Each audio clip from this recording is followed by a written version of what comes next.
think that success is more about like being in a place where you're happy with it, because where you know you've put the work in behind it, and it's paid off for you.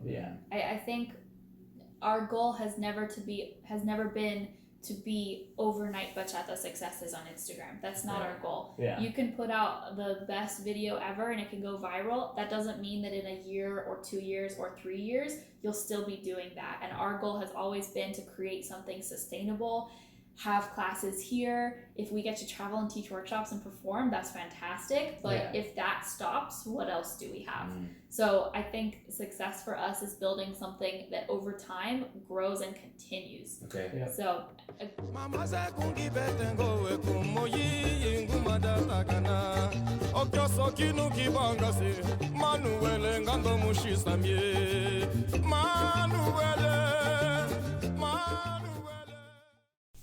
Hey everyone, on today's episode of 2 Leafy Podcast, we had on two incredible guests, Miss Ellie Marie and Brian Brizuela, who are Central Bachata teachers here in the Raleigh, Durham, North Carolina area, man.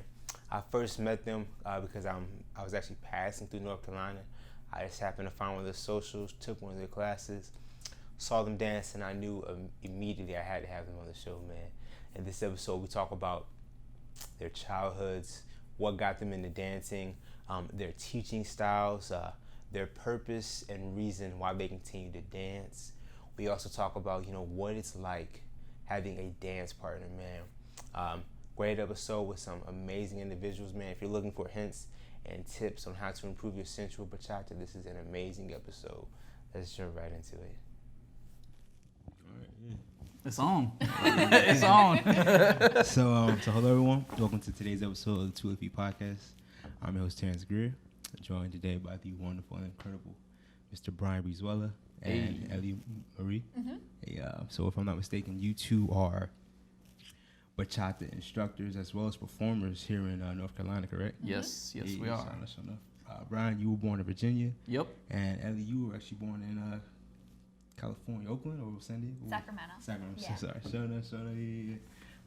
So I'm very eager to have you on the show today. Cool. We're excited. Exactly. Thank you for having us. I feel famous.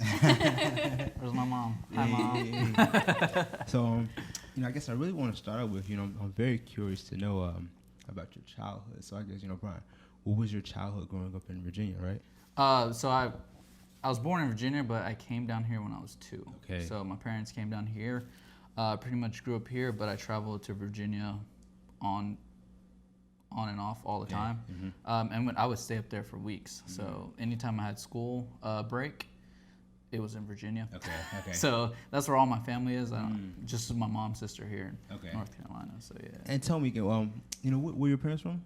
So my dad's from Salvador. My mom's Guatemalan. Okay. Yeah. I'm very curious. What was it like growing up in that household, man? So my parents wanted me to have a very American lifestyle because where we grew up in Holly Springs when it was up and coming. So it was very not cultured at all. So we were one of the 2 only Hispanic people in our neighborhood. So my parents wanted me to have a very American lifestyle. So and my dad had really good money at the time, so he wanted to make sure we had it right, and we lived really well. So it was obviously my mom cooked really bomb food, so I ate good, but also we did a lot of stuff normal people do, which I'm not saying we're not normal, but we did went to the movies, we went out on the weekends when I saw my dad, and pretty chill. I since my dad had a little bit of money back in the days, I was outside doing everything. I had a bike, I had a skateboard, I had a scooter, I had anything that had wheels. It was me. So that was my lifestyle. I grew up very active in everything. Played soccer for a long time. Then I started playing every sport. And I actually did hip hop my whole life. All right. So that's how I transitioned to dancing. So I did hip hop since I was little. I was watching You Got Served. And I learned the choreography. Oh wow! So my mom was making tortillas. Yeah. And I was in the living room. Background. So that was me. That was my childhood. Okay, shut up, man. I'm curious, man. I guess it might be an obvious answer, but I guess what brought your parents to America? So obviously, America's free. Okay. This is where you come for the dream.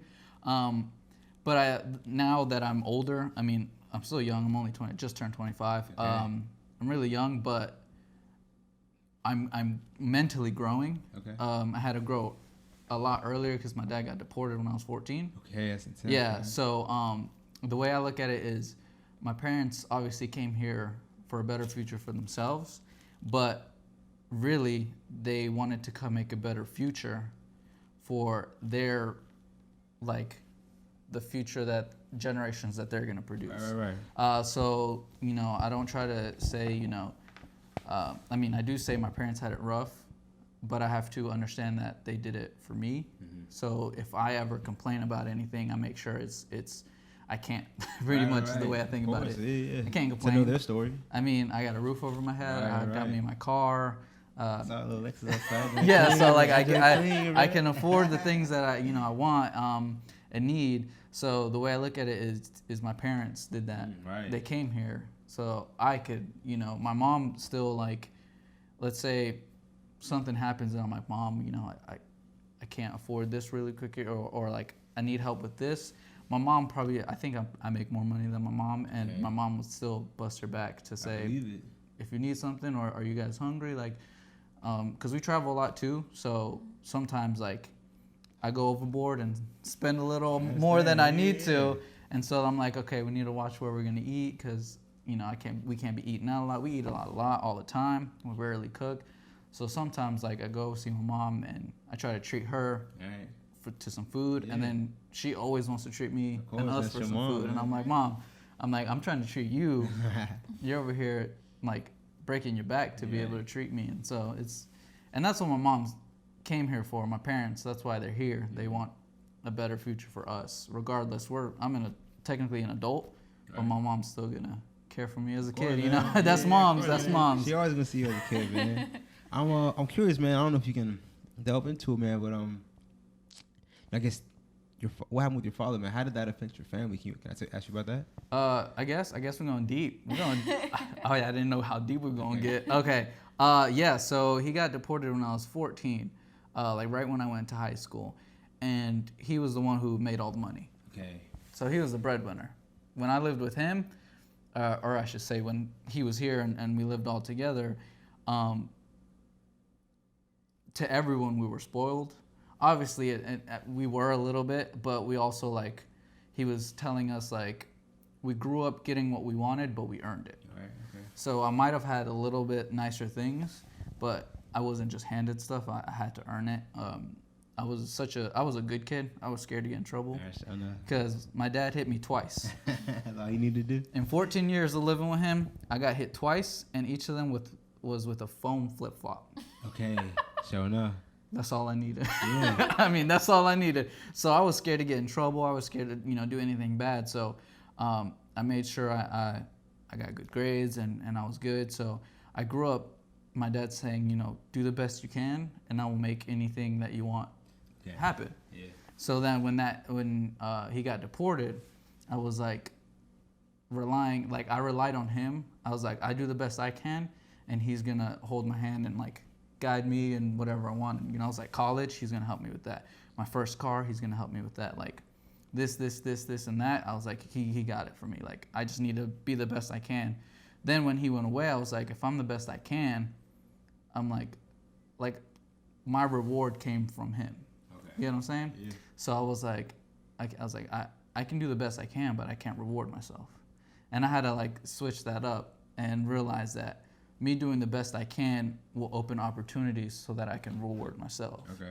So it took a lot. I think I got depressed. So you probably had to grow up quick, though, right? Yeah. So at 14, my mind went complete 180, and, like, my mental state, I had to make sure that I was an adult. Yeah. I was like, I got to be an adult.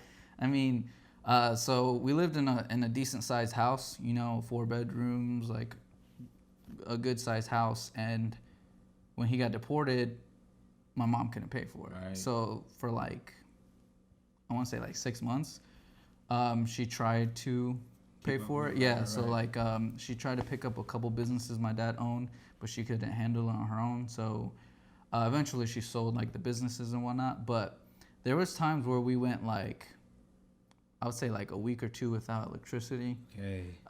Without running water. We probably went a couple of days. I had to miss school because my mom was like, you can't shower. And we had one neighbor that was next to our house who were really close friends to ours. You know, we grew up in the neighborhood together. So they started noticing, they're like, hey, one of your cars isn't there. What, did you guys sell it? And my mom would just play the game. Like, she's like, yeah, we sold that car. Okay. He's like, oh, I haven't seen your husband in a while. You know, she's like, oh, you know, he's working a lot. He just works, loves working. Then another car would go. We had like 5 cars at the time. I don't know why. No, I couldn't drive. My little sister couldn't drive. But a car would go. A couple weeks later, another car would go. And then they're like, what's going on? You guys getting rid of your cars? And eventually my mom had broke down and told our neighbor. And good thing that they're really good people, and they were like, hey, after school, I know you work day and night, so they can come over after school, they can eat dinner at our house, they can get ready. You gotta do what you gotta do. They have a second home. So they're really good people. Mr. and Mrs. Henderson, if you're watching this, I don't know who you are. I'm gonna share it and tag you guys just so you guys can see this.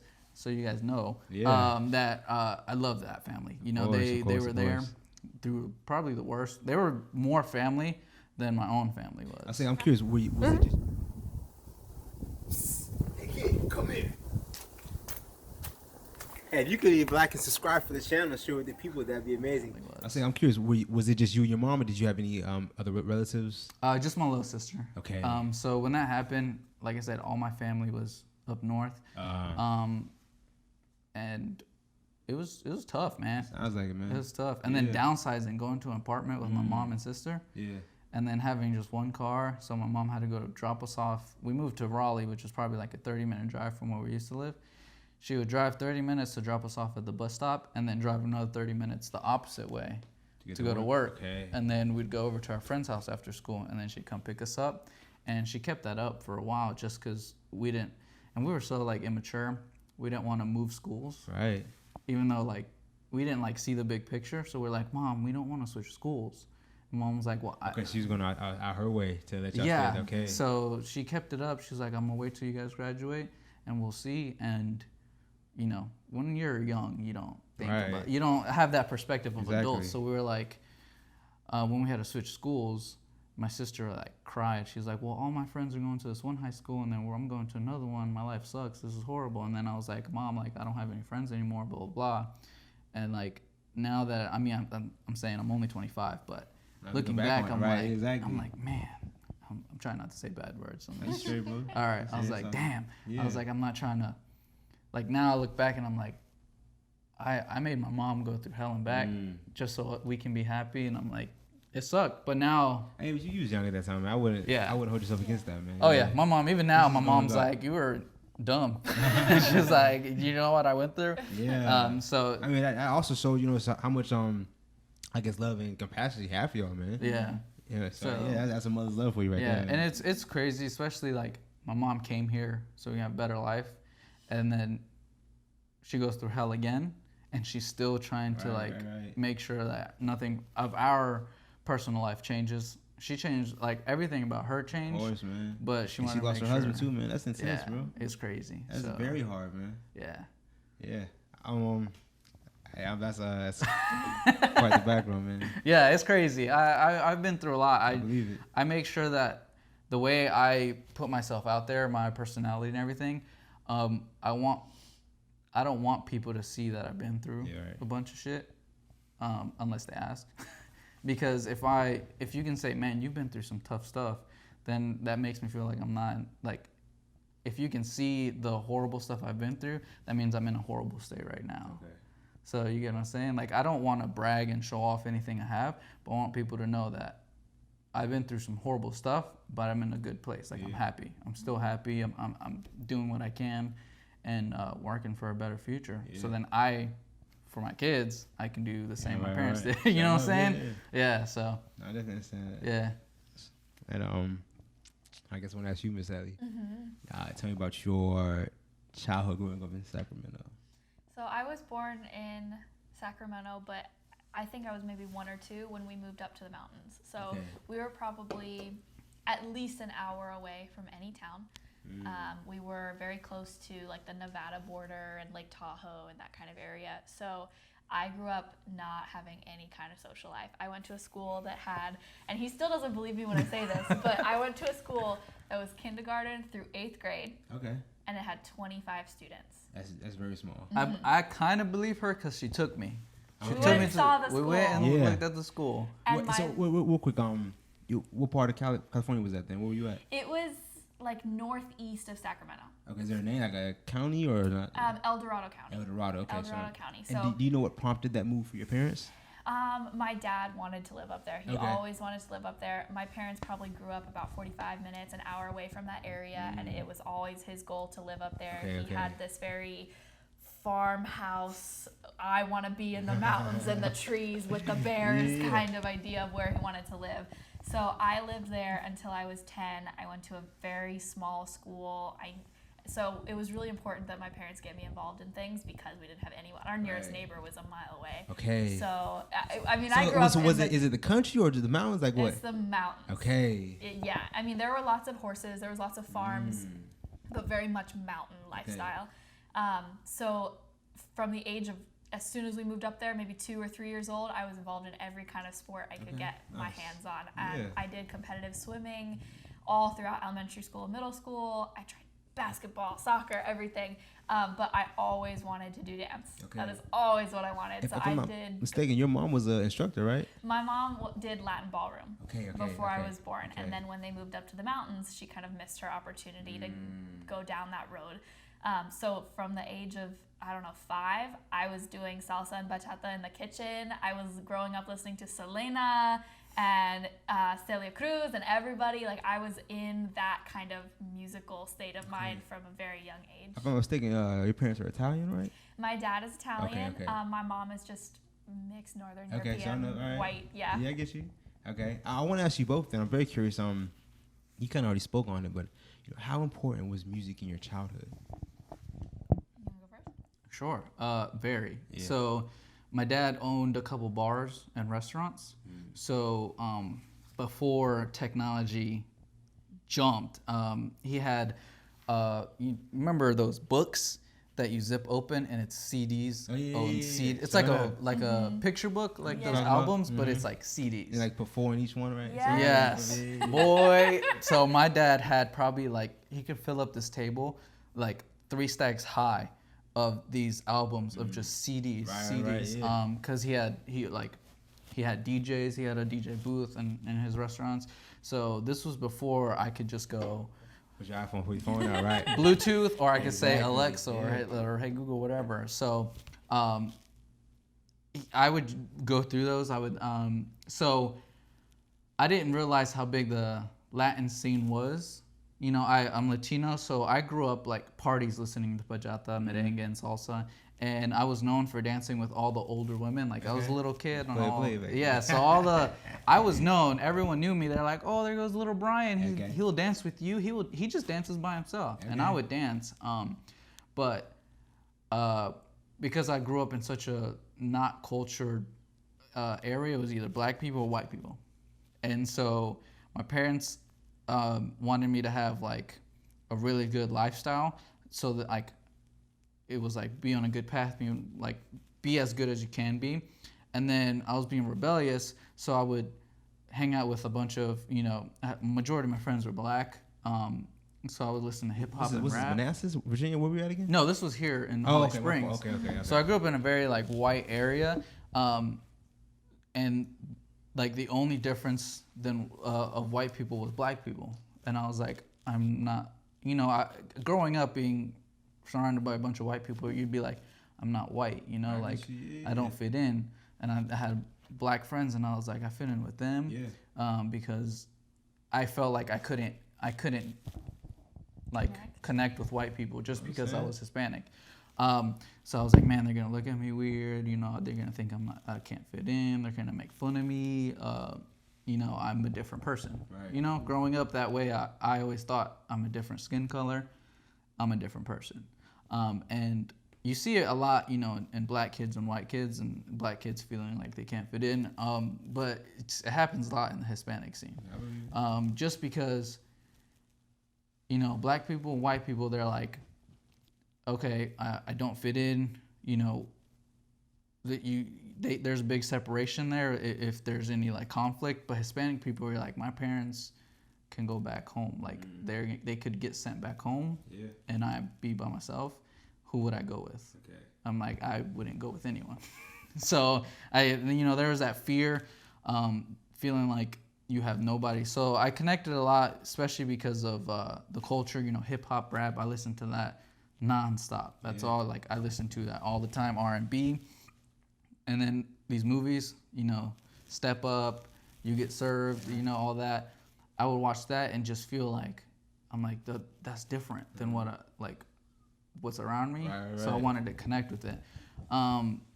And I just had a lot of energy. So that helped. Yeah. So I started dancing hip hop, and I realized, you know, in the black community, everyone was like, yo, okay. Like, I would fit in. Like, everyone would just be making beats at school, like on the lockers. And then I would start making beats. So I was big into like beatboxing. I started beatboxing, and then my friends would rap, and then I started hip hop dancing. Then I started getting older, and then I started including myself in a large variety of crowds with everyone, like every type of ethnicity, the whole community, and I started diversifying like what I listen to and what I do. So growing up, I listened to hip hop all the time, and then at parties I would listen to Latin music, but I didn't pay attention to it at the time.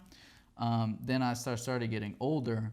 I started understanding, like, okay, this is bachata. I know what bachata is. Yeah, okay. This is salsa. I know what salsa is. I can't dance salsa. I know bachata. And I thought I knew bachata. Okay. Because I'm Latino. I was like, I know bachata. So when I met her, I was actually out for my friend's 22nd birthday party. And I thought I knew, like, I was known because I could hip hop dance. Two different things, ain't it? Yes. Hip hop and bachata. So everyone was like, Brian, you know how to dance? And I knew a little bachata. So I was like, he thought he was so good. Okay. I did. I'm not gonna lie. I thought I was the shit. Basic? Was it the basic? It was the basic and one left hand turn. That's that street bachata or what? Yes. Like, so, and my bachata was street bachata. So, like, I didn't have correlation with counts. it's different once you start taking classes, man. Dude. It's different. It's crazy. So I want to get into all that, man. I do. We're going to get into all that, I guarantee you. So, man. more of, like, my music and my life. You spoke on it. I'm curious. Ms. Ellie, you know, I guess how important was music in your childhood? It was very, very important, but I'm sure you'll find out as we go on. Brian and I were total opposites. Okay. So for me, I grew up listening to everything because the only opportunity we didn't have anything to do. So we listened to music all the time. Okay. We had hour-long car rides to go see family and go grocery shopping. So was it contemporary rock or was it actual? It was everything. It was Christian. It was country. It was rock. It was a lot of salsa, a lot of merengue. Growing up in California, like Little Mexico, it's a huge cultural influence in that area. So it was so common for us to listen to it. And my mom was a dancer, so I knew how to dance to it from like age 5. I knew what I was doing. And then as I moved here in middle school. My dad's job brought us over to Raleigh, and I immediately got involved with musical theater. So I was the drama nerd, I was the lead in the plays, I was the chorus girl. Future actress. Exactly, that was my goal. So I took a lot of musical theory classes. So I knew how to break down music, and that made me interested in hip hop. Oh, okay. Yeah, so probably high school, right around the time that I met Brian, I got really into hip hop and R&B. The same high school? No. Oh. So she's 21 and I'm 25. We're 4 years apart. So we have 4 year gap. So we didn't go to the same high school, but we always joked that if we went to the same high school, we would not like each other. Not at all. Nope. Because she was like, you know, into her like drama classes, musical theater, all that, and I was the jokester. Okay. I was the class clown. Okay. Again, like I couldn't fit in with a certain group, so I just fit in with all of them. Try to fit in with everyone and try to make everyone laugh. I was a jokester. I grew up making people laugh, so we always say that if we were into high school together, it would have never happened. We would have hated each other, which is funny.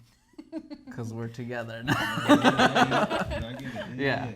So, well, I guess you're speaking on you took music contemporary. What say it again? The music contemporary. Music theory. Music theory. Yeah. I'm very curious. Since you both grew up listening to the music, did that make it more easy for you to learn the dance? Yes. Because you kind of understood the music. Yeah, I think the biggest thing for us when we really started training in salsa and bachata, we had an advantage because we knew so much about music, rhythm, counting. All those things already came naturally for us, and so we see some of our students struggle that have never had that experience before. Timing is an issue. Tempo is an issue.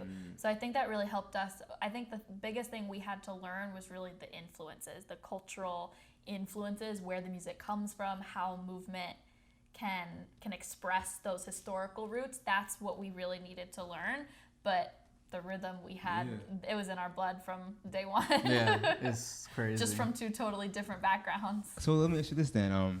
Since you both are instructors, maybe for some people out there, who are maybe new to it, any type of dance, and are having troubles, with the rhythm or understanding the music, what tips or advice can you give them to improve their That's a good one. I know we love to go into depth about concepts and history and how to break down everything, little things that will help improve the big things. But I think the one thing that I love to do the most, just because I did have issue, especially when I jumped into salsa, like counting, like multitasking and being ambidextrous and thinking at two things at once. As a beginner lead, right? Yes. It's difficult. So the way we love to break it down is find something that you can relate to. Especially when I teach class, if I teach something that I know is hard, I will teach it I'll teach it the same way, but I'll give at least 2 or 3 descriptions. So especially when I do my basic, this is the easiest one that I do all the time because some people can't have trouble counting, or some people have trouble Finding the tempo. Finding the tempo. So when I do our basic, I always say, I count obviously 1, 2, 3, 4, 5, 6, 7, 8. And then I'll count in different rhythms. I'll be like 1, 2, 3, 5, 6, 7. Okay. And then I let people choose which one works best. I would say step, step, step, collect or tap. Then I say step, step, step, tap. And then I just, while we do our warm up, I'll go many different ways, just because I've seen people who can't put numbers to their steps. Mm-hmm. Okay. But as soon as I say step, step, step, tap, it's like, that's a different person. Yeah. And then so I do that with when we teach a little 4 counts, like a little concept or something. I love making people laugh, and I think when people laugh, they de-stress. Yeah.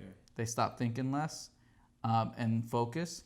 So a couple last week or this last past week, I did something and she was like, "Don't say that. That sounds weird." Because I was saying chicken wing. Because I was having everyone catch the female's arm. Okay. And I was like, this looks like a chicken wing. It's funny. And so everyone started laughing. And when I would call out chicken wing, everyone would do it perfectly. Because I was putting counts to it. And I was like, okay, and go. 5, 6, 7, 8, or 1, 2, 3, 4. And then people were having trouble. And I was like, just remember chicken wing. People would laugh. And I said it, and they would all do it. And I'm like, I want people to when you think of chicken wing, you stop thinking, okay, 1, 2, 3, 4, 5, 6, 7, 8. Chicken wing, people are like, oh, chicken wing. Yeah. And it's just cute little funny things like that help people view it and not get stressed out. Okay. Yeah.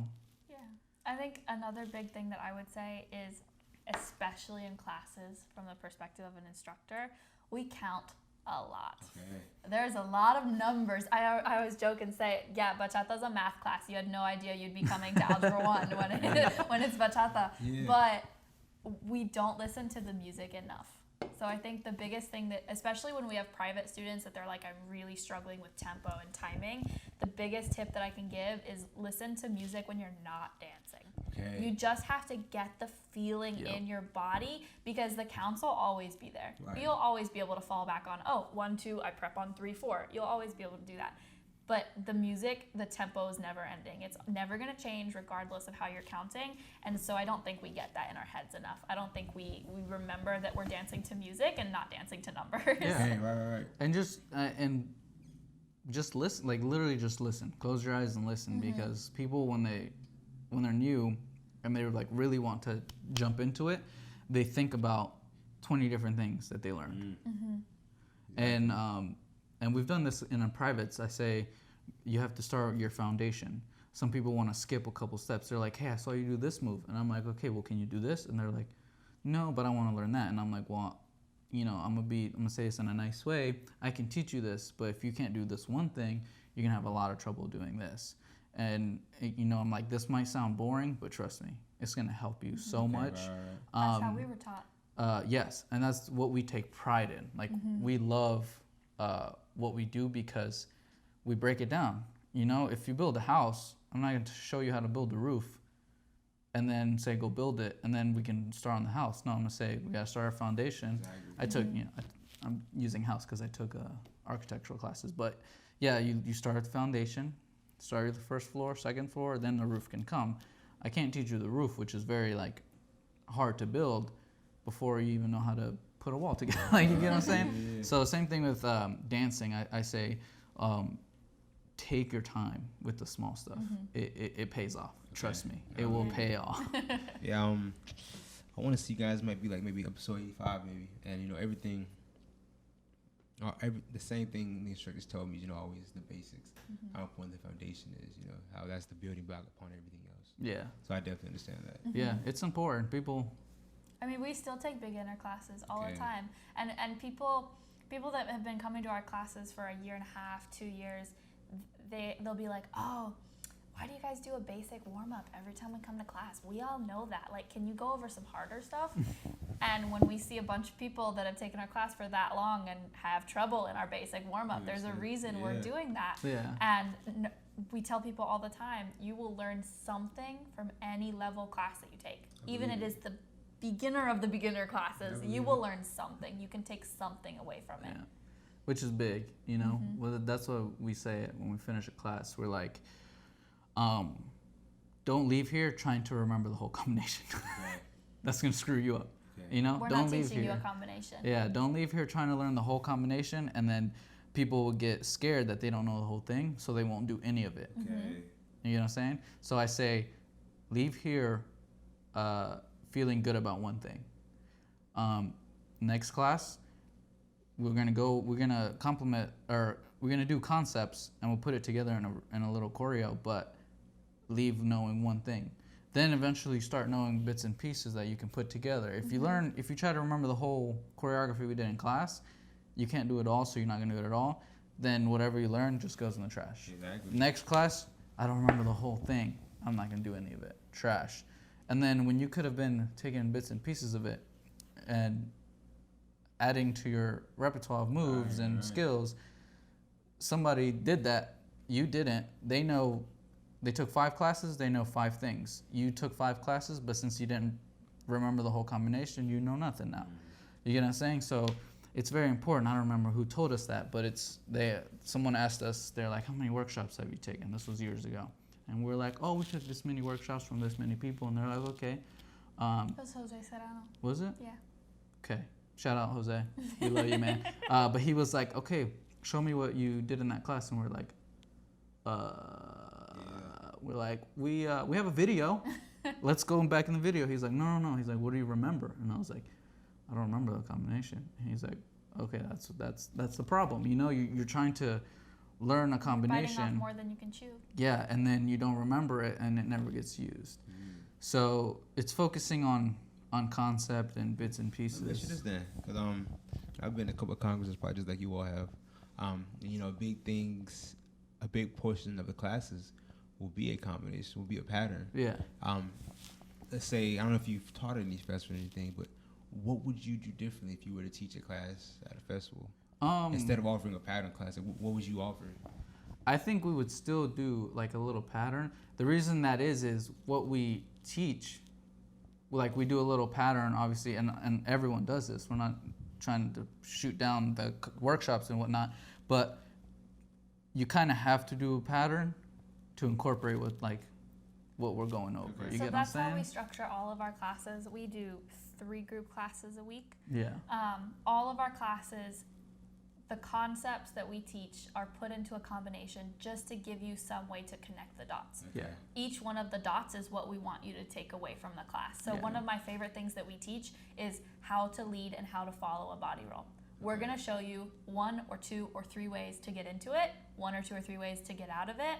But 40 minutes of the 1 hour class is going to be spent on how do you lead it and how do you follow it? What should you be feeling? What should the leader be giving signals through? How should the follower be receiving it? That way, when you leave, you have options. You have ways to get in and out of it, and you understand mechanically what you're doing to your follower. Yeah. In a workshop setting in congresses, you obviously have a ton more people. You have to deliver it to a wider audience, so you have to accommodate for those beginners, those advanced people. So for us, we say concepts, not combinations. Yeah. So I really dislike taking workshop after workshop after workshop of partner work and nobody telling me why we did anything. Just telling me follow this blueprint for what your pattern or what your combination should look like. I want to know why. I want to know how you led something, how you follow something. That way, if any leader in this entire Congress dances with me and they throw that one concept that you taught, I know how to receive it as a follower. And that's, I think, how we differentiate ourselves from others is we focus on those concepts that people consistently struggle with social dancing. Yeah. It's not easy, though, because, you have a lot of people you have to cater to. Of course. So it's really hard to teach a body roll to someone that's never even learned their basics. That's difficult. But if you can find a way to communicate it and break it down in a way that they can understand, not necessarily connecting it to your basic or not connecting it to the music or the counts, if you can just explain what's happening in their body, anybody can get that regardless of how long they've been dancing. I want you to, maybe speak on that. I guess tell me what is the proper way for a lead to lead a body roll and what should the follow be looking for? So something we like to teach is, what I like to say is anything I lead a follower to do, I should know what she's doing and I should know what her body's doing and I should almost be able to do it myself. Okay. You get what I'm saying? If I don't know how to shake someone's hand, I'm not gonna go shake someone's hand. I don't know how to, so why should I initiate a handshake? I know handshake and body roll two different things. But when I lead a body roll, when we dance, it's not with our eyes. A lot of people think that dancing, you want to do with your eyes, but it's feel, So when you lead a body roll, you should almost be able to feel the body roll yourself. Because there would be a lot of leads who initiate a body roll and expect the follow to follow. Mm-hmm. There's a lot of those hand leads. Just initiate hand, pushing buttons, boom, boom, boom. You should know what I'm doing. You should know what I'm doing. Yeah. Especially in Bachata Sensual, understanding that it's a partner connection, it's communicating through dance with your partner. And because you're connected various points of your body with your frame, you should understand what a body roll is if you're going to lead it. So when we teach body rolls, we make guys do body rolls too. Even if they're just going to lead it, I want the guy to know what she's feeling. I think it's pushing buttons versus, I guess, body leading. Yeah, you're actually doing it. It's two things, right? It takes a lot of mechanical awareness. You have to understand how the spine can possibly move. You have to understand the spacing between you guys. You have to understand where her weight is going to go. That's one of the reasons that we chose Bachata Sensual as the dance that we wanted to teach and that we wanted to share with people. It's such a large amount of awareness of weight and where her feet are placed, where yours are placed, and the control that the leader has over the follower and how she's going to move. So when we teach body rolls, one of the big things that we talk about is it's diagonal. It's not forward and back. There shouldn't be any side-to-side movement, but it is like breathing. Okay. So when we break down our body rolls, even for beginners, people that have never danced before, it's about inhaling and exhaling, and how your body naturally moves with that breath is how you do a body roll. Okay. Yep. And I might be annoying when I do this, but I use a lot of metaphors. Okay. Like metaphors. So she says I use too many. Okay. But like I said, I always try to make it so people have something to relate to. Like, literally. So if I can think of a metaphor that will help you, it helps people. So sometimes I can't just say, okay, on one you do this because that's what you do on one, and this is why you have to breathe here. And guys, you don't want to injure her. You want to be safe. You want to be comfortable, respectful. This is communication through dance and it's art. It's not how to pick up girls. I can say all of that all day long. But if I say, do this because your body naturally, ladies, if you close your eyes and you're doing this by yourself, it's going to be supernatural.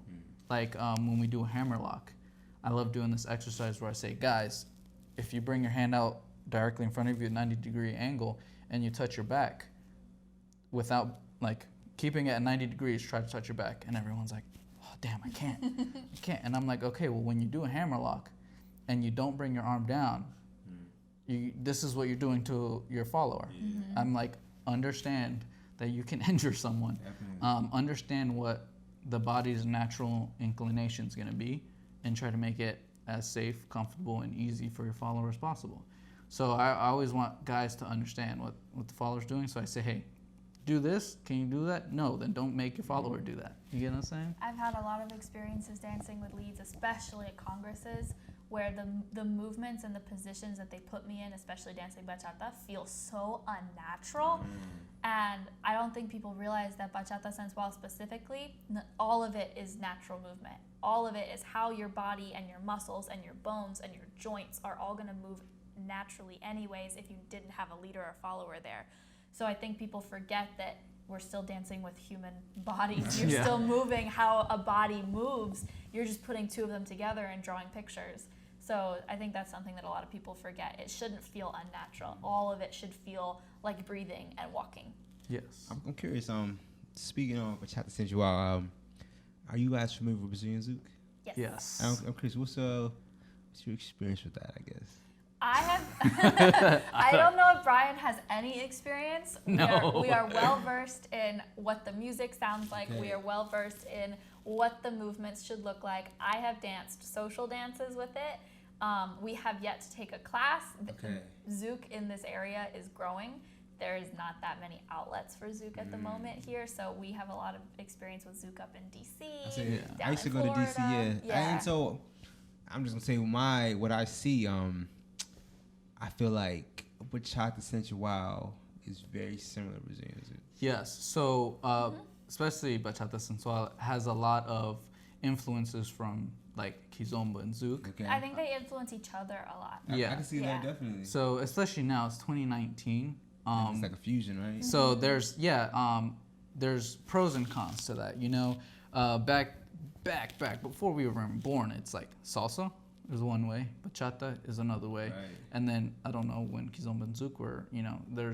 They It's correlate. not They popular. come They have from different origins. Yeah. They've been around for a while, but a lot of it comes from like Africa and all that. So over there, who knows? But now it's like New York style salsa on two, salsa on Everyone one. wants a label to distinguish them. So it's very difficult to say really who influences what when it comes to like, because especially in bachata you have traditional bachata, Dominican bachata, bachata sensual. You have bachata, modern bachata, romantica, fusion, all that. I didn't know there's even other ones. Yeah, so there's a lot, but we respect everyone who chooses one and really wants to grow in that one, style.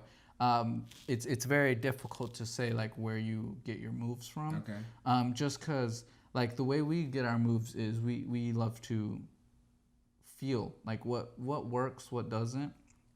Yes, we see a lot of moves and we like train in certain moves and say how can we improve this and that. But we also connect with each other. So we try to see. Sometimes I do stuff that I like never seen before, but it's because we dance together and we connect. We're communicating. So I'm like, right now I feel like this, and then something comes out of it, and I'm like, wow, that's that felt comfortable. Did it feel comfortable for you? And if she says no, I'm either we figure out why or we never do it again. Because it's unnatural. Yeah, it's unnatural. We try to do stuff that really suits you, and flows and is artistic. Mm-hmm. I'm sorry to interrupt you, man. But I want to hear about what is it like having a dance partner? Tell me about that. I'm kind of solo. Like I have a girl, we dance, but like that's we're not dance partners. We're just social dancers. We get asked that all the time. So what is that like to have a dance partner? So a little backstory. I danced bachata and salsa before I met Brian. Right. For about a year and a half, I had a different partner. He taught me everything that I know about salsa and bachata. Jose Paredes, he lives here. He is from the Dominican Republic, so I was well versed in Dominican bachata, traditional, grassroots traditional bachata, how it is, what it is, why it is, all of that. When I met Brian, he came out for a party with some friends, and I had already been dancing, and he asked me to dance, thought he was the shit, and then figured out he wasn't. Okay. But I think meeting when social dancing motivated him to learn more because he wanted to know what the heck this thing was that I did. And I had to impress her, you know what I'm saying? Of course. So real quick, I think that's one of the great things about congresses and festivals. It's kind of like inspiring. Absolutely. To see those great dances. So much. It brings together so many people that otherwise would never have had an opportunity. Right. So Brian immediately started training with me less than a month after we'd met. Yeah, so Jose, I was like, we started dating. Jose noticed that we started dating, so Jose was like, be her partner. Yeah. Mm-hmm. I'll teach you what I know. Nice. We learned this choreography and performance. So we built a relationship, we built dance knowledge, and we built a dance partnership at the same time. Yeah. It's grown since we met, since that day. Which is really good. And this is why, I joke about this a lot. I'm saying if it weren't for dance, I don't know how we would have met. Okay. Because like I said, we were very totally opposites. Right. We were opposites. I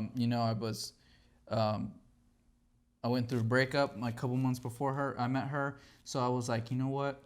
I'm on my own now. I'm just gonna be a teenager. Even though I was 21, but I was like, I'm just gonna do stuff that I missed out on. So I was hanging out with my friends and just thinking I was cool and not knowing what to do. Met her, realized that I thought all the people dancing were drunk. Okay. I was like, man, all these people are drunk because there's a lot of people dancing. So when I asked her to dance, she was like, no, I'm here to practice and socialize. And I'm like, wait, you're here because you're dancing seriously. It's a difference between, I guess, dancing in your culture. Yeah, your culture does. Totally different. Completely different. We were just talking about this the other day, that the dance community and the Hispanic community that listens to salsa and bachata merengue all the time, totally separate things. Yeah, and they don't cross over very often. So real quick, I'm sorry to say this, but I'll go to an actual Spanish club and I feel like a superstar. It's totally different. They just do the basic. Yeah, anytime we went up north to see my family last year for New Year's and stuff, and they're like, look at these professionals and blah blah, and I'm like, oh no, we're really humble and we pride ourselves on that. We're still, we're always learning. We're always learning. We've only been doing this for 4 years. There's people who've done this for 20 years. We look up to them. Right. Don't look up to me. Look up to them. Mm-hmm. We're trying to go there, and so, but in their eyes, they've never seen what we do. Right. So when I met her, I was like, damn, y'all know all this. So, and that's what I think benefits us being partners and in a relationship. We don't get jealous at all.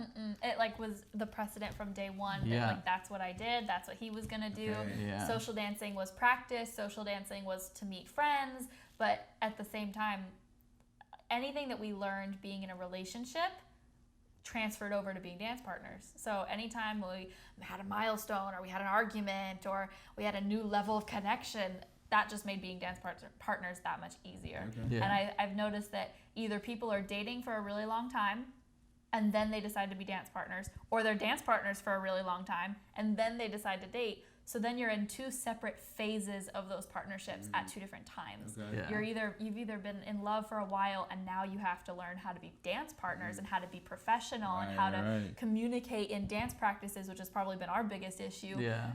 Or it's the other way around and you know how to be professional, but now you have to learn how to handle being in love and being professional. Yeah. And for us, being able to do that at the exact same time, it happened naturally. Yeah, because a dance argument and then an at-home argument, they can be totally different, especially if in those two settings you're at different places. So let's say you've been a dance, if you've been partners for a long time before you start dating, then you start dating, that first argument is going to be really weird because you're like, okay, well, how do we've argued in dance, but we've just left, we've gone, you went home and I went home, now we're together. Or if you're a couple for a long time and you've had your arguments, then when you're dancing and then you argue, it's like, okay, how do we handle this? Because we don't know how to argue in a dance setting. And then for us, we've been in both stages at the same time throughout the whole time. So anytime we have like any disagreements or anything, I don't call them arguments because I don't think we argue. No. We disagree. We'll say, I don't know. And then, it might get a little heated sometimes, and then we'll just like, okay, you know what? Practice is over. Let's go home. We have a home. Let's go home and let's talk about it. But like we can go back and forth because we're at the same stage in both of those. And I think it helps a lot. Like no jealousy issues, no I'm better than you, you're better than me issues. So like everything we do together. Yeah. And that's how we look at it. We say, okay.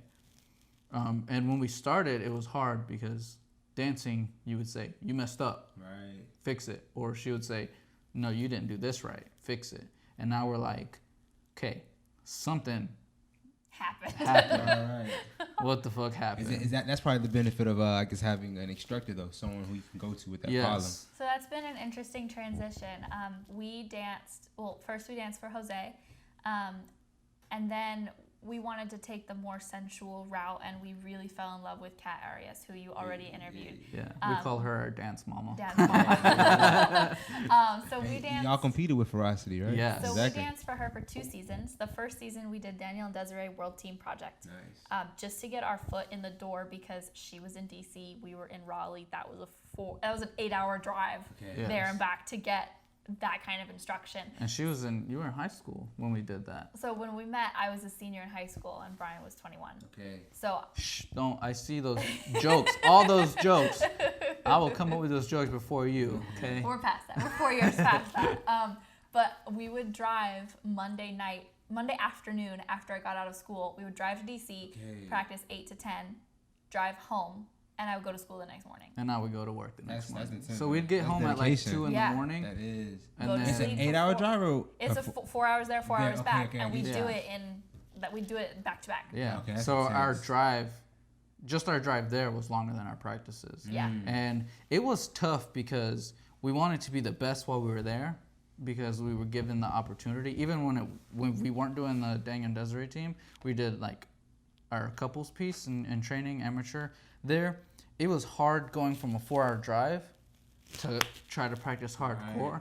And it was tough because, especially for me, like I want to give 100%. My body couldn't. Right. It was tough. It was tough. Yeah. Especially driving. I would drive 4 hours and my knees would hurt so much. So I would stretch, and I'm horrible at stretching because I don't do it. So that's my fault. But we'd jump into it and I would feel like my movements are big, and then I'd watch a video and I'm like, what was I like? It looks like I'm dead. Okay. And like while I'm there, I felt like I was giving it all. So it was tough, man.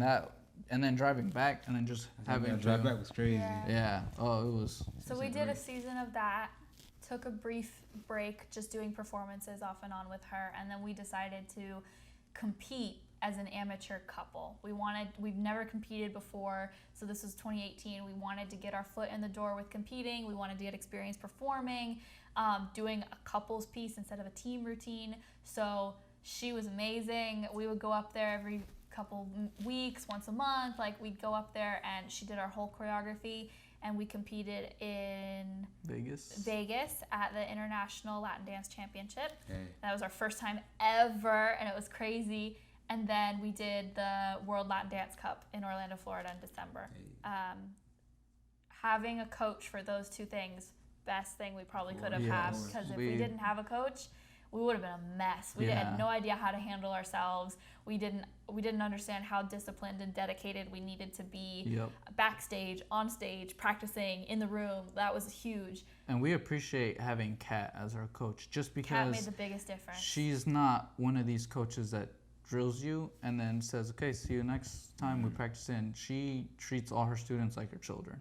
So she'll drill you, and then she'll give you a big hug and let you cry it out. I mean, that's how we call her our dance mom, because I'm not a crier or anything. I'm a sensitive guy, but like I don't cry. I don't like sharing my emotions. And Kat made me share my emotions just because like I wanted to be better, you know? She pushed us to be better, and it took a while, but we did it. To, you know, obviously we can always be better. We're nowhere near where hopefully we want to end up one day. But she pushed us hard as hell, man. She's a true fierce lady. She pushed us hard enough to place third in the world. Yeah. It was crazy, man. So and all those people have probably competed more times than us, or the first time or second time. So our only 2 times ever competing, we placed top 3, and it's unbelievable, man. Awesome. It's unbelievable. So the challenge has been that this is our first year. 2019 is our first year as a professional couple without a coach. So we feel a lot of pride that this year's choreography is 100% ours. We did it, but it's been a new challenge navigating being our own coaches. That's a huge take and huge journey in itself, but I think we've been handling it pretty well. If it wasn't for Kat teaching us how to do that, we wouldn't have been able to do it ourselves. I'm curious. I understand all that. We're kind of jumping around. I want to ask you this, keeping in mind maybe someone else who might be a beginner. I'm very curious to hear about your beginner stage in bachata. What was that like first learning the dance? For us, it was weird at first because I did hip hop my whole life, and the hip hop I feel like I can see that helping though. It helped. It helps in some ways. Yes, it helped me learn. You have good body awareness. Yes. That's good, but also like there's a lot of new things that I had to learn that I was like, I'm not used to that. And it took me a while to get used to it. Something new though. Yeah. So every time I do something, she's like, she would point it out a lot. She's like, you're doing that very hip hoppy, and that's cool. But right now, that's not, you need to. And so everything I did, I would add like hip hop flair to it, and I wasn't doing it on purpose. It was just my body. So my body would do it. I think I understand that's still your style, though. Yeah, that's your style. So it was difficult though, starting with Dominican, starting with traditional, and him having to break those habits.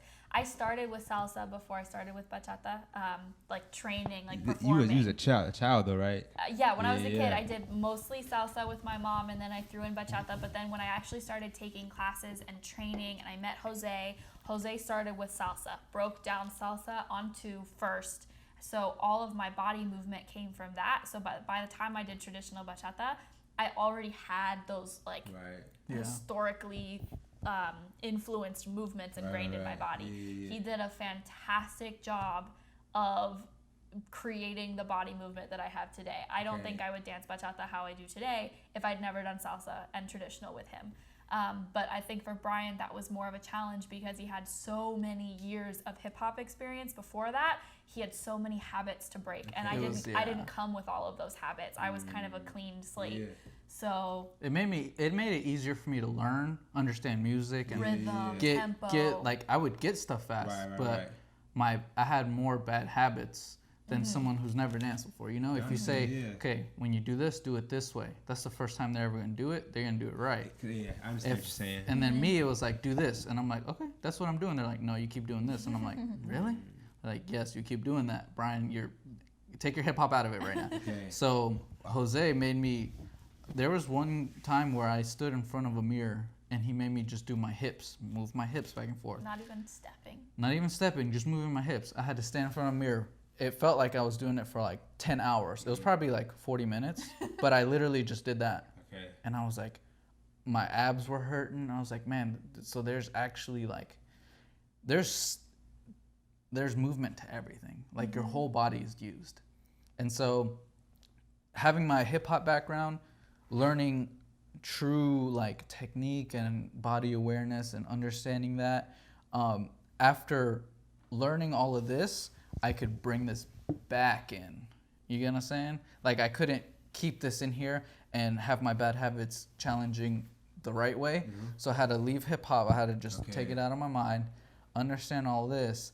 Then I was like, okay, now I can be true to myself and incorporate a little bit of this on purpose. Okay, right. And so again, when I did hip hop, it was not like hard stuff. It was more like lyrical dancing, you know, like R&B and like flowing and waving and then like gliding. It wasn't like hit. It was more like I was like smooth with it. So then once I knew what I was doing in bachata, I was like, okay, let me come back to who Brian is. Yeah. So I think it helps a lot. We get a lot of compliments. People are like, you guys are just so smooth, and I think one, we're in love. So dancing, we feel supernatural dancing. Two, we both have really good backgrounds and strong backgrounds. So it helps so much, man. It's amazing. I definitely understand that. I guess I'm curious to know. You all been teaching for a while now, or how long have you been teaching? So we started teaching in, what is this year? 2019. We started teaching in May of 2017. Okay. Wow. But we started teaching not to get paid, but to gain teaching experience. Right. So a new studio opened up here. Our really good friends, Jenny Geska and Annie Velez, who are really well-known dancers in the area, they decided to open up a studio, and it was the first of its kind, and they wanted bachata classes, and they wanted to help us kind of discover teaching and growing a community. So we started teaching for free. Like, we did a weekly group class, didn't make anything from it, and we actually got a ton of people that came to class. Yeah. And we had them, and we had Beto Herrera that lives here that does Mambo Dinamico Dance Company. He helped us, and they all three kind of mentored our teaching to where we knew how to create like lesson plans. We knew how to structure classes over time. We knew how to break down concepts. We knew the language to use to explain it to people. So they were a huge help. So it wasn't until we completed World Latin Dance Cup as amateurs last year that we started teaching 2 nights a week, and unfortunately that studio that we started teaching at has closed, so we moved all of our teaching over to Carmen's Cuban Cafe. You dance there. Which Beto has his Mambo Dinamico Dance Company there as well. That's all the posters so for it's so there's a separate room, and that's his studio. That's what he uses. And I mean, if it weren't, like, all these people that we connect with, if it weren't for them, we would not be where it is. Okay? Started with Jose, and then Kat, and then Jenny and Annie, and then Beto. It's just, I think we are blessed because, one, we have all these mentors and people who we love, and we're hoping they love us. So it puts us in good positions. And I think who we are as people influences like opportunities and where we are, because again, we've been through some tough shit, both her and I. So we want to do things the right way, whether it's slower than jumping a couple of steps.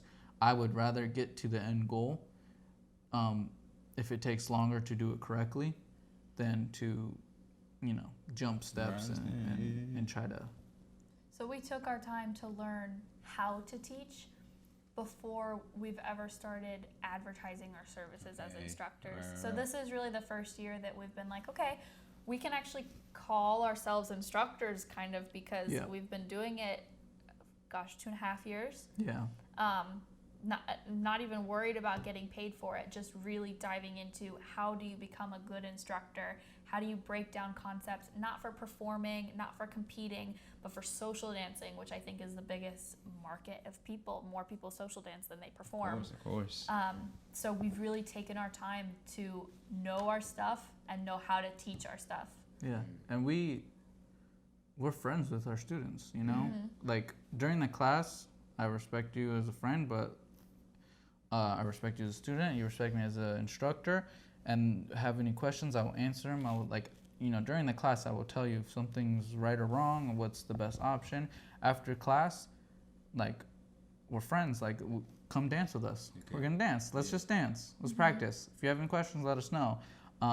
So during class, we ask for feedback. We keep it very, like, professional, and make sure that everyone's comfortable, you know. We love feedback.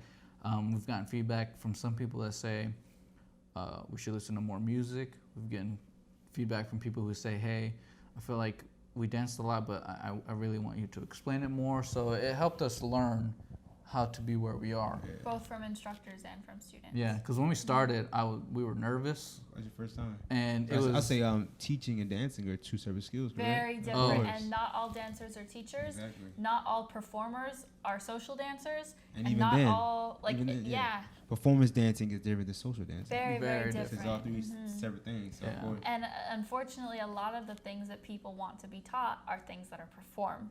Okay, and it's been difficult, but I think we've done a really good job of learning how to take these moves that people see on YouTube and the Daniel and Desiree-esque dancing that people see on videos, and translating that, here's how you do it, and go and make it yours. Yeah. That's what we want our students to take away from it, because that's what we've done. We've taken very strict technique, and we've mastered it, and we've learned, okay, this is how we can translate it into how we love to dance. Right. And it all goes back to foundation. Like, people see videos on YouTube, I want to learn how to do that. And I tell them, okay, we got to do this first. Right. We got to do that first. If you have patience, trust me, you'll get there. Especially when I don't think people realize all the people that they see on YouTube and Instagram and Facebook that they love have been dancing 8, 10, 12, 15 years, and sometimes together as partners. Yeah. They don't see all the hard work that goes into being able to dance like that. That's the professionals. Any professional, they make it look easy. Exactly, yeah. You know what I'm saying? And it can be if you put the time into it to master it. So that's what we emphasize with our students. That's very important. I guess I'm very curious to hear, you know, how would you all maybe define success for your careers? I'm unsure if you have full-time jobs right now. Are you full-time dancers? No, full-time job. I got a full-time job. Yeah. So is the end goal to be, you know, professional dancers? Would that be? I think the way that we look at it is, if that happens, that's fantastic. Awesome. Yeah. If that never happens for us and we continue teaching our group classes and doing performances, that's awesome too, because we never even expected we'd be here. Okay. So I think dancers approach it incorrectly when they say, I have to make it here or else I've never made it and I haven't accomplished anything. But there are some people who I have to understand, you know, like, they have no other outlet. Like, this is really the only opportunity they have to change their life around.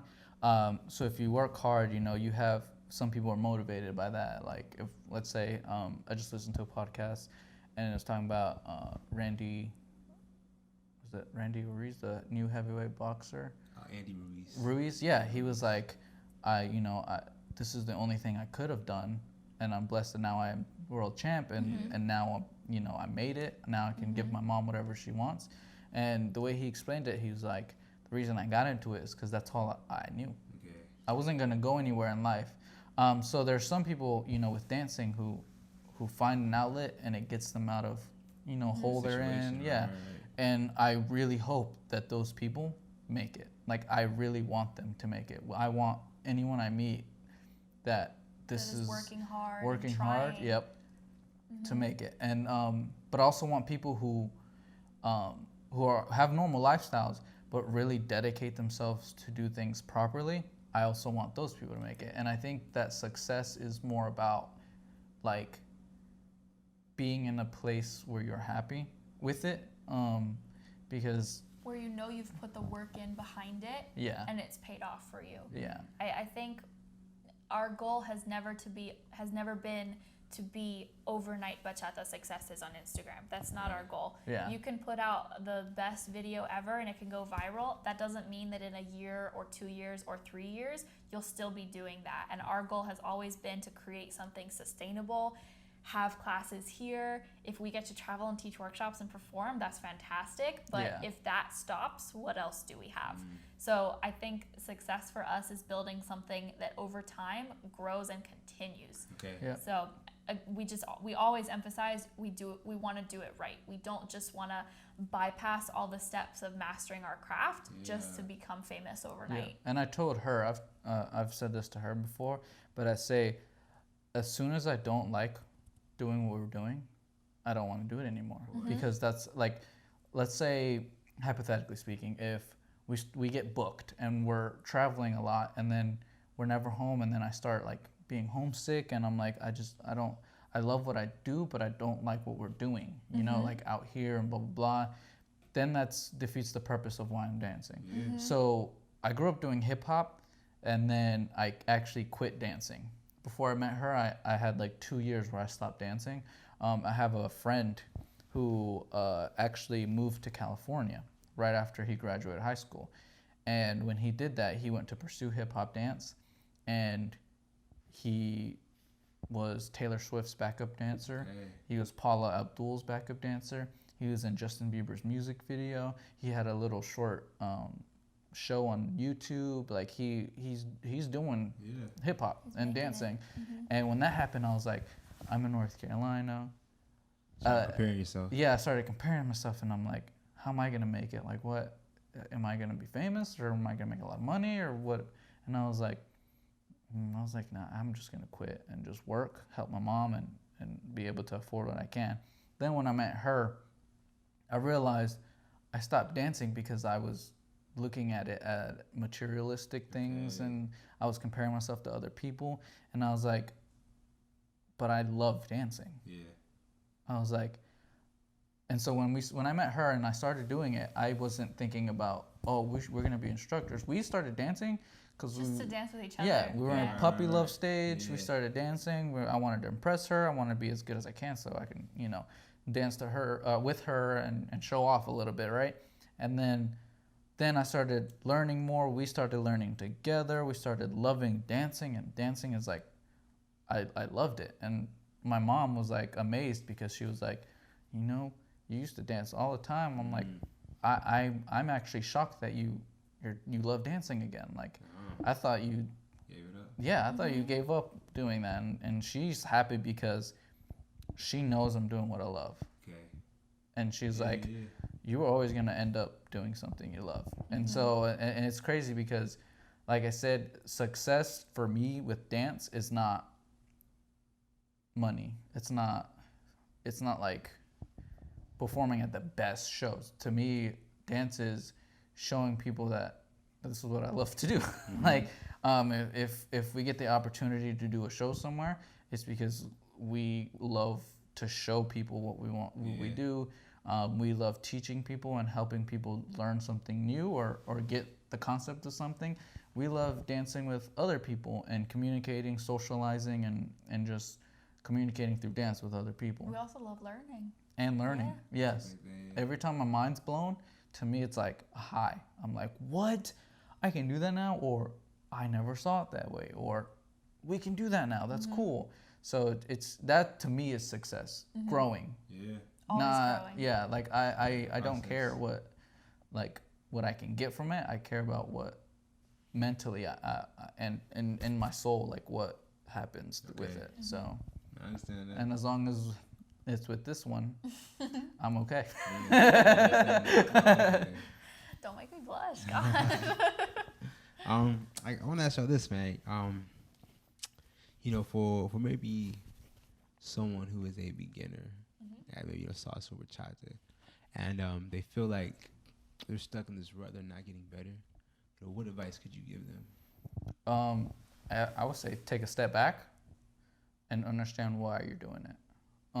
Because there's people who the dance scene is crazy. You never know what kind of person is out there. He started dressing in there, a book by its cover. Yeah. Oh my God. We know people who one of our friends, he's an ice skating coach, and we're like, what?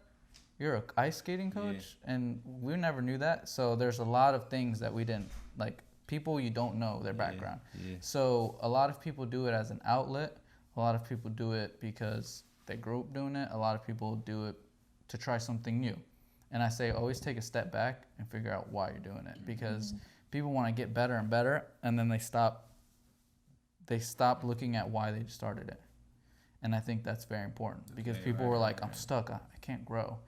And then they're like, I can't get better. So then you have to step back and then look at why you started it. Okay, I understand that. I definitely do.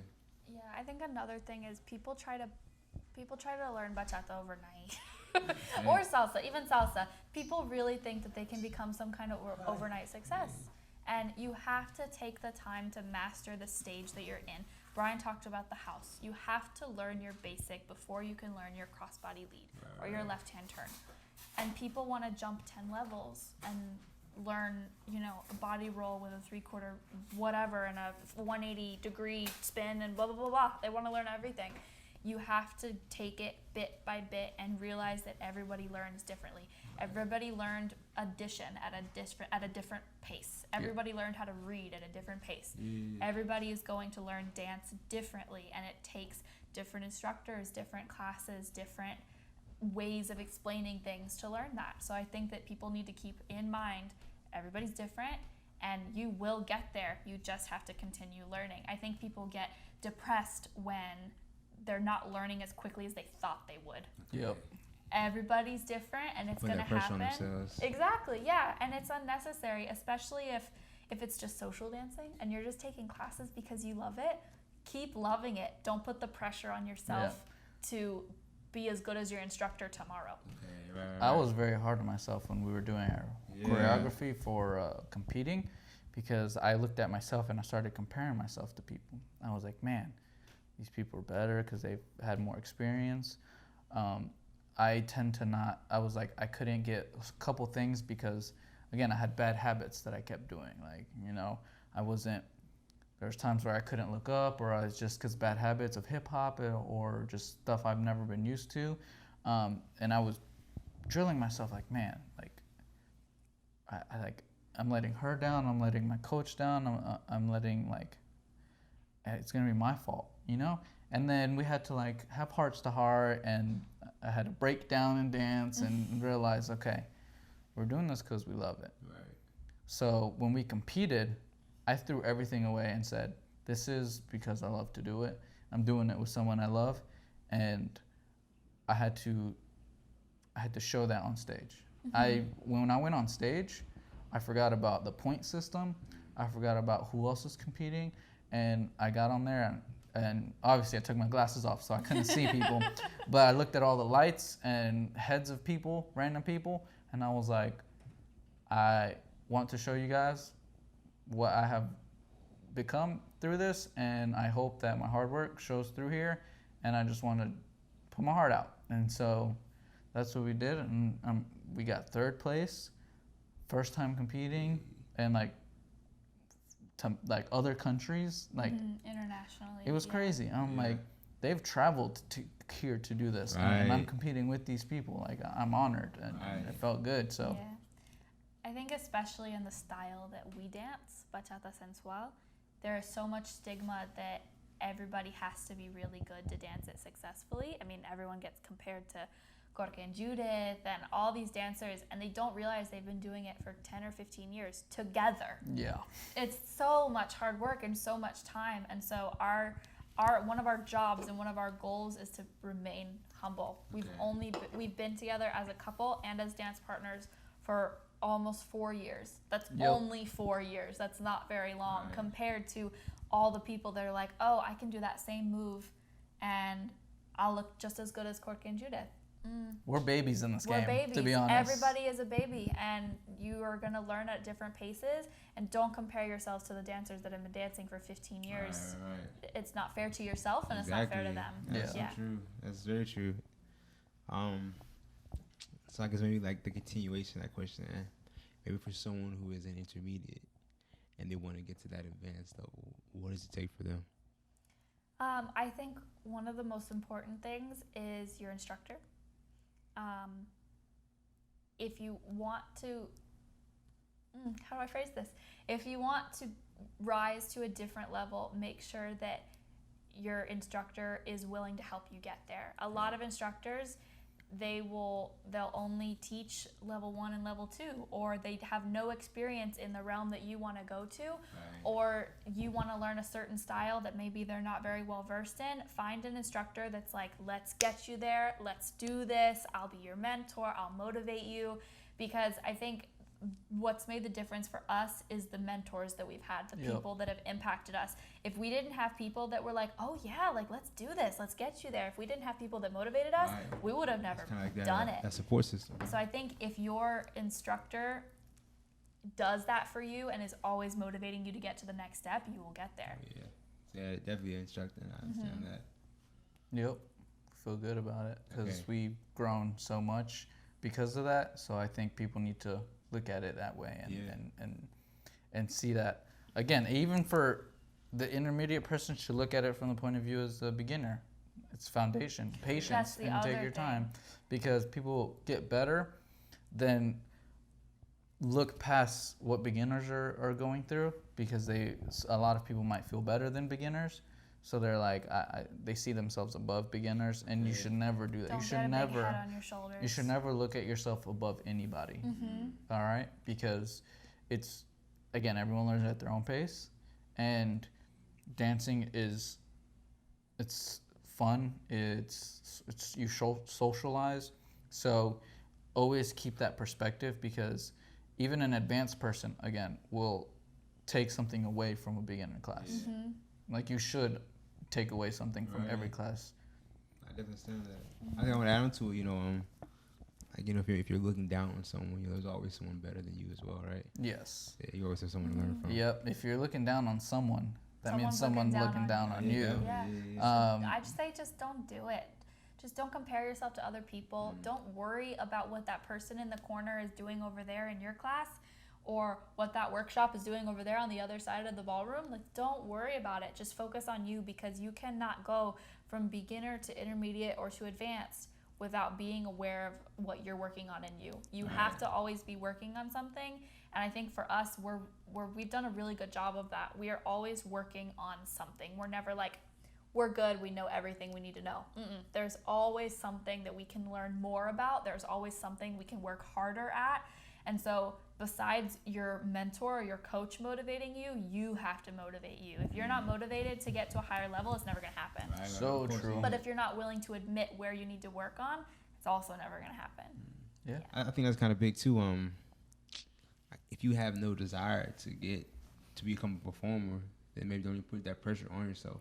That is totally okay. Like, I think there's so many people that we've met throughout the years and in the scene all over the country and even across the world that sometimes they compare themselves to, they compare themselves to performers without having the desire to perform. Don't do that to yourself. Nope. Be happy where you want to be. If you have goals, that's fantastic. But also just be happy with what makes you happy. Like, if social dancing is all you want to do, become the best social dancer you ever can be. Yeah. Don't worry about performing, because it's a totally different game. Yeah. I definitely understand that. That's very true.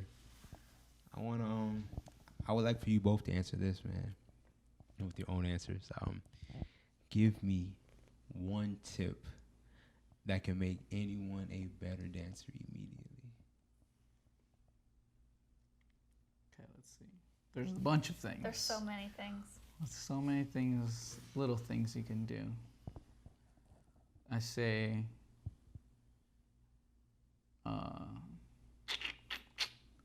don't know which one to pick. Okay. You want me to answer? You answer first. Can I say two or just one? Give me two. That's fine. Okay. Number 1, don't watch YouTube. Okay, or Instagram, anything like that? Don't worry about what people are doing on YouTube and Instagram, because that's not going to determine how you are as a dancer. You can watch 1,000 videos. That doesn't mean that the way that you want to dance is going to look anything like that. Okay. But number 2, go take that class. Okay. Don't sit there and be like, man, I really want to get good.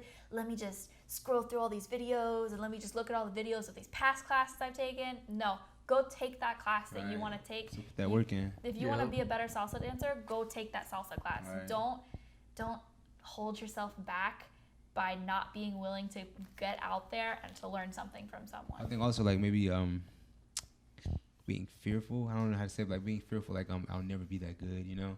Yeah. I'll never match. You gotta get. Yeah. Because I was in that place. Mm-hmm. I was like, I can't be that good. Right. But be okay with being vulnerable in those classes that are gonna teach you those things that you want to learn. Like it's okay to mess up. It's okay to take a long time to learn something. But if you never go take the class, you're never gonna know. You're never gonna figure it out. Yeah. What's your tip? Okay. Don't lose interest. Okay. Mm-hmm. Because, like we explained prior, is once you start taking away why you did it, it just becomes horrible. Like it's not a hobby. It's not fun anymore. Right. It's like for us, let's say we're blessed and it becomes more like career driven. I don't want it to feel like I'm going to work. Okay. I want to feel like I love what I do and I'm doing it and I'm dedicating my time because I'm choosing to give my time. Not I have to do it because I got bills to pay and I don't want to teach this class, but I'm going to because I don't have gas. I need gas money. Like, no, I want it to be, I can be in the shittiest position in my life, but I can be like, I still want to teach this class. I don't know how I'm going to get there. I don't have gas, but I'm going to get there because I want to teach my class. Like, I want to teach our class. You're always going to be better at something that you love to do. Right. Yeah.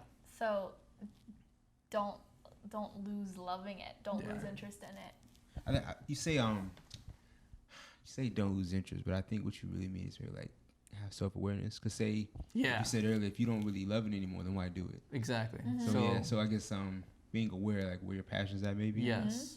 So keep the reason you started it and don't forget it. Found your interest in it to stay there at all times. Because like I said, if I continue doing it and somewhere in that path and journey, my mindset is not the same anymore as me loving it and doing it because it's the best thing that I love to do with my body and with her and in general. If that's not how I feel, then I would love to turn in the towel because I don't want to do it. So at that point it becomes that job. Throw in the towel? Yeah, throw in the white towel. You said turn in the towel. It's the same thing. Same thing. Throw in the towel. Everyone knows what I meant. But you're saying at that point it becomes a job, right? Yeah, right. And then I mean obviously something you have to do instead of you get to do. Yeah, I mean obviously if I have to do it, I will do it. But until like I would want to get out of it, you know, and that's not. People need to remember that. You started it for a reason, and don't lose that reason, you know? So I understand that would be my tip, probably. Yeah, I understand that. I really want to thank you all for taking time. Yeah, for sure, man. Dude, thank you. This was awesome. I feel official with a mic. I don't like. I just want to talk to this mic all the time. Like, I don't know. Like, I feel cool. It's really cool. Let me ask you this real quick. Please tell me, what are some of your upcoming events? What do you have going on?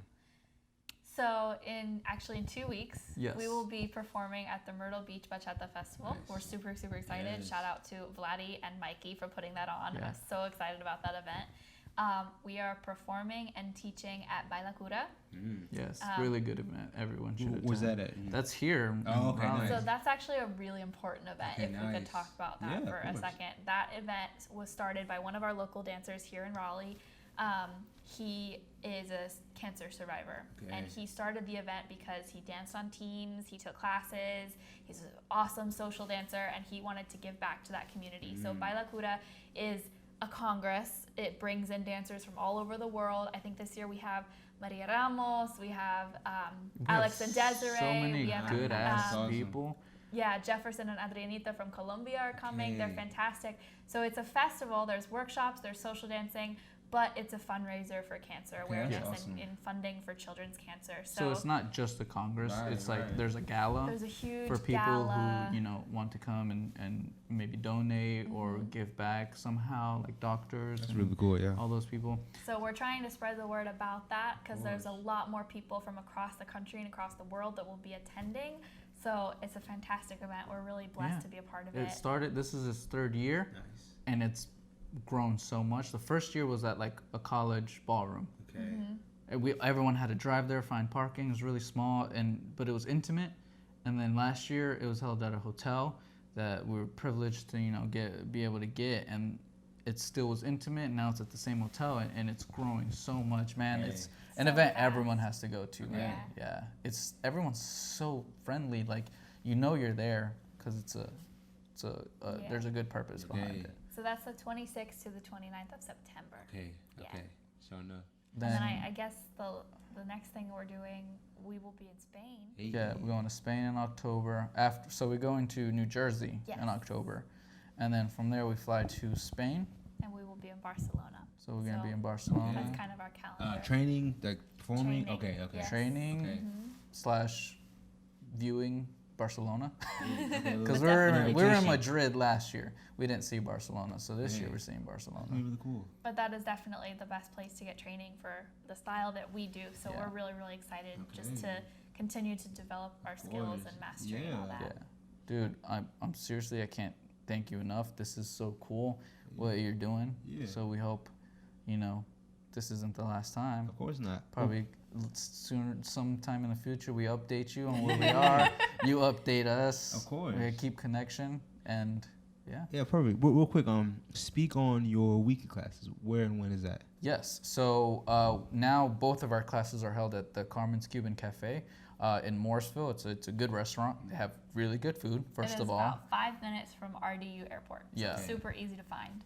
And so Beto Herrera has his Mambo Dinamico dance company there, and he's given us the opportunity to be able to teach the bachata. So every Thursday we're there from 7 to 9. 7 to 8 is a beginner class, 8 to 9 is an intermediate, and on Fridays we teach 7:30 to 8:30, and that is our central bachata class or bachata sensual. And that's where we are every week on dot. Nothing has changed, nothing will change. We're there regardless of if people show up or if not. If no one shows up, we're gonna stay there.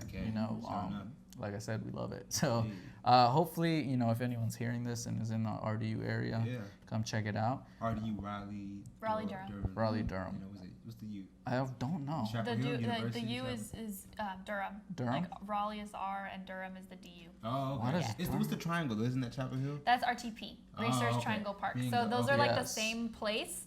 Like the triangle kind of, it's all the business parks around here that make the triangle. Wait, why does Durham get 2 letters and Raleigh only get 1? Because airports need 3 letters. Sure enough, you're right. Why can't it be RD or RAD? I don't know. That'd be cooler. That would be rad. Hey, real quick, how can people get in contact with you? How can they reach out to you? Yes, we're on Facebook. It's super easy. It's just our names and then bachata after it. Brian and Ellie Bachata. There's a picture of us, so that will be easy. On Instagram, we are Brian and Ellie Official, all one. So just at Brian and Ellie Official. Brian with an I. With an I. With an I. Yes, the correct way is with an I. The only way. Yes. So if anyone out there has with a Y, you're wrong. No offense, but your parents messed up. So Brian with an I, and Ellie Official on Instagram, Brian and Ellie Bachata on Facebook. You can hit us up there if you have any questions. That's where to reach us. It's still growing. It's fairly new. Like I said, which is 2019 was when we started doing all of that. We're working with videographers soon, this month actually. Nice. So we're gonna put up content. We're gonna get back on YouTube. We're gonna push social media because that actually helps, It does. So that's where to reach us at. Hey. Like I said, man, I thoroughly enjoyed talking to you. I really do appreciate it. Dude, man, thank you so much. Of course. This is awesome. Is there any last thing you want to say before we close this out? Dancing is fun, man. keep dancing. Dance to meet people. Dance to socialize. Dancing is therapeutic. Yeah. I'm telling you, with what we've been through, dancing has brought me back into a happy place. Yeah. And that's why I do it. So I think people should give dancing a shot. If you're not a dancer, take a class with people. Go out with friends and actually keep your eyes open with this. Because when I was going out, like I said, I thought people were drunk. And then I opened my mind and I was like, wow, there's actual people who really do this. Yeah, seriously. So keep an open mind. I'm telling you, people get intimidated, but don't. It's fun. And I would also say for anyone that watches this that's listening, if you've ever been interested in finding dancing, I promise you there's social dancing in your city. Yes. There is Latin dancing in your city. There is salsa, there's bachata. It's there, so find it. Yes, find it, enjoy it, socialize, take advantage, and love it. Yeah. Hey. I think that's a great way to end it. Yes, for sure. So yeah, like I said, thank you so much. Yeah, man, for sure. I think this will do it for this episode 2 of your podcast. Hey. This is a cool man. All right. Hey, perfect. Stop it. All right, so hey everyone. If you made it this far to the end of the video, I want to thank you so much for just, watching this. I really hope that you found value in this. My whole goal in this endeavor is, to give a voice to people, to dancers, and to give value to the dance community. So if I'm not giving value, it's kind of pointless. So I strongly urge you to please comment and let me know where I can improve, what I need to do better, what I'm doing wrong, and hopefully what I'm doing right, but my overall goal is I want to give content. I want to be helpful. So please let me know where I can improve upon. I'm new to all this, so I'm learning as I go. So I need feedback. Please comment and just let me know how I can improve. I would greatly appreciate that. That means the world to me, just to be able to interact with you all, have a conversation with you and just, see what you like and what you don't like. That means the world to me. I love interacting with you all. It means so much to me. But yeah, thank you so much for making it this far into the video. I gotta say, please leave a like, subscribe. If you don't like it, then let me know why not. Hit the down like button, hit the unlike button. But thank you so much. I really do appreciate it.